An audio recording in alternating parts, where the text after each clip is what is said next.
all the desired preliminary actions. Kenya Kwanza could not commit to stop the invasion of Jubilee, preservation of the service, interim measures at reduction of cost of unga, and suspension of the process of hiring new IEBC commissioners. In other words, Kenya Kwanza wants to continue with the measures that make cost of living even more expensive. They want to interfere with IEBC service, proceed with the picking of IEBC commissioners, and continue invading Azimio parties. Our delegation therefore came to the decision that if the interim measures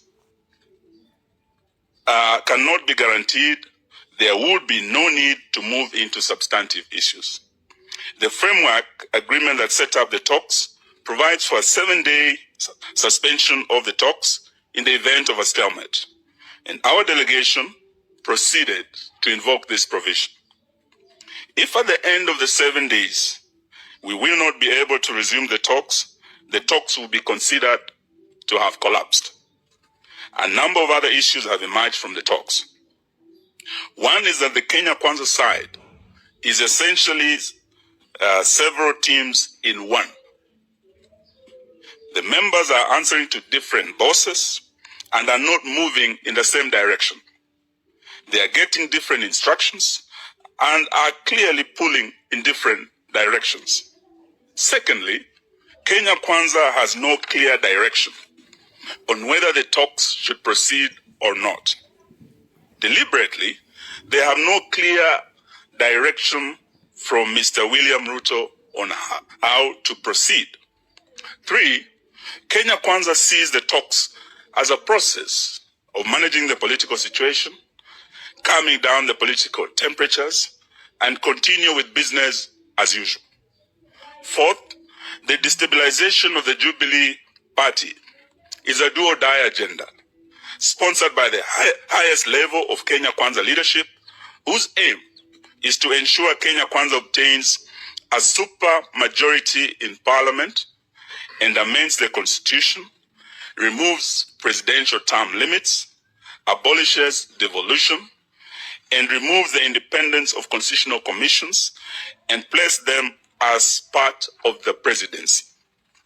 Kenya Kwanza also wants to remove the necessity of parliament approving every tax measures and wants to give the president power to impose some taxes without always having to go through the finance bill for every increase. In light of the above, we state as follows. 1, we endorse the decision by our delegation to walk out of the talks. Until Kenya Kwanza agrees to deal with the interim issues raised by the team, the talks will remain suspended.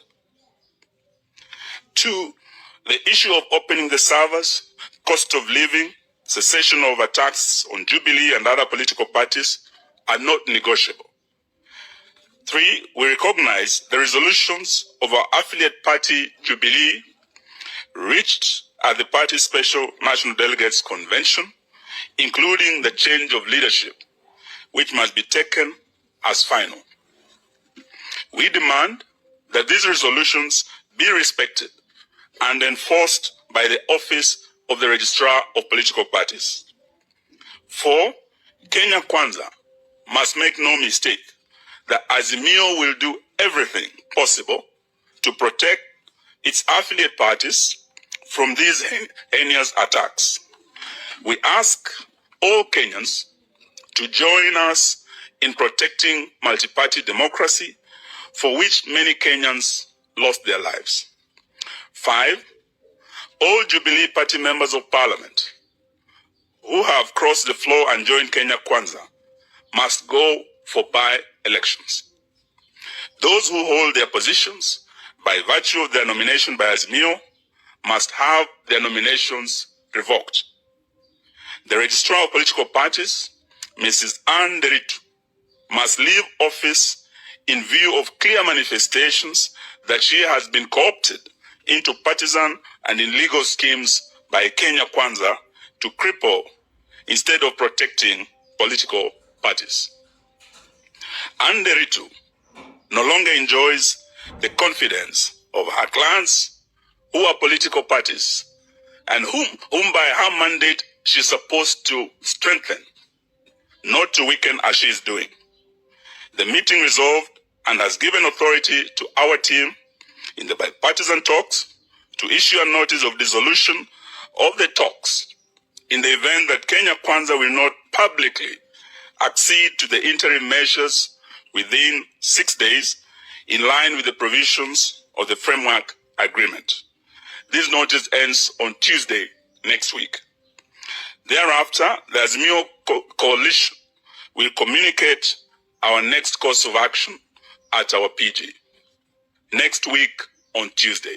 Thank you, ladies and gentlemen. Yes, then this Friday, the Azimio leadership has been invited by the leader of the Wiper Democratic Movement, His Excellency Stephen Kalonzo Musyoka, to a meeting in Yatta. So we will start on Friday in Ukambani, where we'll gather as the Azimio family, and we want to thank His Excellency for hosting us. Then on Tuesday again, we will meet and make a major statement. Thank you, ladies and gentlemen.